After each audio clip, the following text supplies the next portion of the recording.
السلام علیکم ناظرین، اور صاف ڈیجیٹل کے ساتھ میں ہوں آمنہ مجید، اور ہمارے ساتھ اسٹوڈیوز میں موجود ہے ناصر راجہ۔ السلام علیکم سر۔ السلام علیکم۔ Thank you so much for your time. Sir 9 ستمبر کو انتہائی افسوسناک واقعہ پیش آیا تھا موٹر وے پر، جب ایک خاتون کو اجتماعی زیادتی کا نشانہ بنایا گیا تھا ان کے بچوں کے سامنے۔ اب اس کے جو مرکزی ملزم تھے عابد ملہی اور شفقت، ان کو سزائے موت سنا دی گئی ہے۔ عدالت کے اس فیصلے کو آپ کس طرح دیکھتے ہیں؟ بہت شکریہ آمنہ۔ میں یہ کہوں گا کہ جب یہ واقعہ پیش آیا ان ملزمان کی سزا اسی روز سے شروع ہو گئی۔ آپ کہیں گی کہ وہ کیسے؟ وہ اس طرح کہ جب یہ واقعہ رونما ہوا اور پھر بھی یہ وہاں سے بھاگے اور پولیس کو اطلاع ہو گئی تو یہ اس خوف میں مبتلا ہو گئے کہ اب ہم پکڑے جائیں گے، ہمیں سزا ہوگی۔ پھر ایک احساس گناہ جو ہوتا ہے وہ بھی ایک بہت بڑی سزا ہوتی ہے۔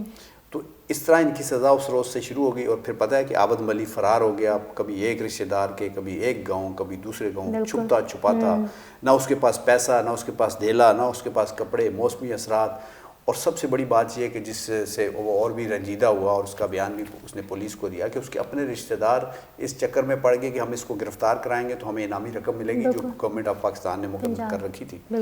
اور اس میں یہ بھی کہنا کہ اس کے جو خون کے رشتے تھے، جو باپ ہے، وہ بھی شاید یہ چاہتا تھا کہ یہ انعامی رقم مجھے ملے۔ بالکل، یہ خبر بھی ہم نے صاف ڈیجیٹل سے کی تھی بریک، کہ ان کے والد کا بیان سامنے آیا تھا۔ اور سزا تو ان کی اس روز سے شروع ہو گئی تھی۔ اب ہوگی کہ عدالتی سزا جو ہے، دیکھیں جب ویسے تو یہ چونکہ ملزم کو ٹائم دینا ہوتا ہے، اس کو پورا موقع دینا ہوتا ہے کہ وہ اپنی بے گناہی ثابت کرنے کے لیے جو کچھ کر سکتا ہے کرے، اس لیے ٹائم تھوڑا سا لگ جاتا ہے۔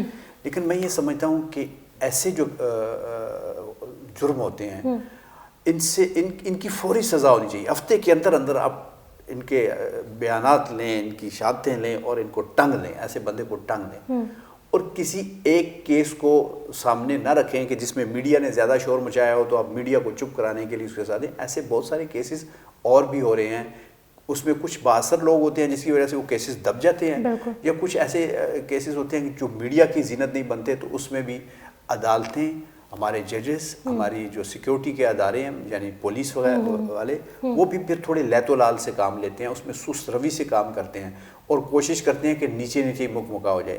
تو میں یہ سمجھتا ہوں کہ جیسے یہ موجودہ گورنمنٹ بھی ایسا بل لانے کی کوشش کر رہی ہے کہ ایسے کیسز جو بچوں کے ساتھ ہوں، جو کسی خاتون کے ساتھ ہوں، زیادتی کے کیسز ہوں، یہ ہمارے معاشرے سے بالکل ختم ہونے چاہیے، ان کا کلا کما ہونا چاہیے، اور اس کے لیے سخت سزا دینی چاہیے۔ میں سوری آپ کی بات کر رہا ہوں، آپ نے جو سزا کی بات کی ہے، اب سزا آپ ایک شخص کو 2 دفعہ سزائے موت دے دیں، 3 دفعہ دے دیں، 14 سال قید دے دیں، سزا ان کی شروع ہو گئی ہے، ٹھیک ہے۔ اب ان کی سزا شروع ہے، لیکن ان کی سزا جو ہے دوسروں کے لیے عبرت بنانے کے لیے اس کو اور زیادہ خوفناک اور خطرناک بنانا چاہیے۔ اس کی امپلیمنٹیشن جو ہے وہ فوراً ہونی چاہیے۔ آپ کو کس طرح دیکھتے ہیں کہ تقریباً 1 سال ہونے لگا ہے اور یہ واقعہ اتنا پورے ملک میں جس طریقے سے اس کی باز گشت رہی ہے، ہر کوئی اس کے بارے میں بات کر رہا تھا، 1 سال کے بعد اس کو آپ کس طرح دیکھتے ہیں؟ عدالت کے اس فیصلے کو یہ ہونا چاہیے تھا کہ تھوڑا پہلے امپلیمنٹیشن میں وہی کہہ رہا ہوں، میں یہی عرض کر رہا ہوں کہ اس کا فوری عمل درآمد ہونا چاہیے سزا پہ، جیسے اس نے کیا۔ اب دیکھیں کہ جو خاتون ہے جس کے بچے ہیں، ان کو تو کسی عدالت نے سزا نہیں دی، لیکن ساری زندگی وہ سلگ کے اپنی زندگی گزاریں گے، وہ اس چیز میں مبتلا رہیں گے کہ ہمارے ساتھ یہ کیا واقعہ پیش آیا۔ وہ بچے جب اپنی ماں کی طرف دیکھیں گے، جب اس واقعہ کو سوچیں گے، آپ کو پتہ ہے کہ بچپن کی جو چیزیں ہوتی ہیں وہ زیادہ ذہن پہ نقش ہوتی ہیں۔ جیسے ایک عام بندے کو اگر جو ٹیچر نے کہا ہو چھوٹے اسکول لائف میں، تو وہ اسے کبھی بھی نہیں بھولتا، اور وہ کہتا ہے کہ میری وہ ٹیچر یا میرا وہ ٹیچر یوں کہا کرتے تھے، یوں بیٹھا کرتے تھے۔ تو وہ بچوں کے لیے بھی ایک سزا ہے، تو اللہ تعالیٰ ان کی جو معصوم زندگیاں ہیں ان کو تبدیل کرے اور ان پہ اپنا کرم کرے۔ تو سزا تو ان کے لیے بھی ہے، لیکن یہ اب سزا اس لیے دی جاتی ہے کہ دوسروں کو عبرت ملے کہ یار یہ کام نہیں کرنا۔ اچھا راج صاحب، ان کے پیرنٹس کا بھی بیان سامنے آیا ہے کہ انہوں نے کسی کا قتل تو نہیں کیا، تو انہیں موت کی سزا کیوں دی جا رہی ہے؟ اس کے بعد بھی موٹر وے کیس کے بعد بھی بہت سارے ایسے واقعات آئے ہیں، تو کیوں اسے موت کی سزا دی جا رہی ہے؟ اس حوالے سے میں نے دونوں باتیں کر دی نا۔ پہلی بات تو یہ کر دی کہ انہوں نے واقعی قتل نہیں کیا، لیکن انہوں نے روحوں کو قتل کیا ہے، ان بچوں، معصوم بچوں کی روحوں پہ زخم لگائے ہیں، اس خاتون کی روح پہ زخم لگائے جو ساری عمر ان کے ساتھ ساتھ ٹریول کریں گے۔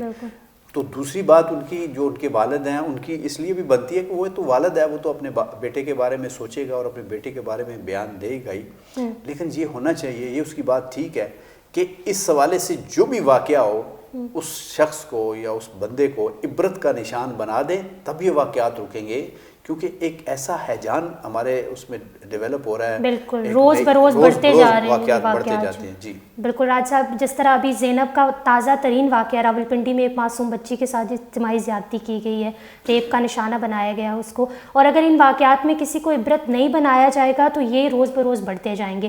ہم امید کرتے ہیں کہ عابد ملہی اور شفقت جس طرح ان کو موت کی سزا سنائی گئی ہے، اس طرح دیگر جو بھی ملزم ہیں ان کو بھی سزا دی جائے گی، ان کو بھی عبرت کا نشانہ بنایا جائے گا. اور صاحب ڈیجیٹل سے فی الوقت اتنا ہی. آمنہ مجید کو اجازت دیجیے. اللہ حافظ.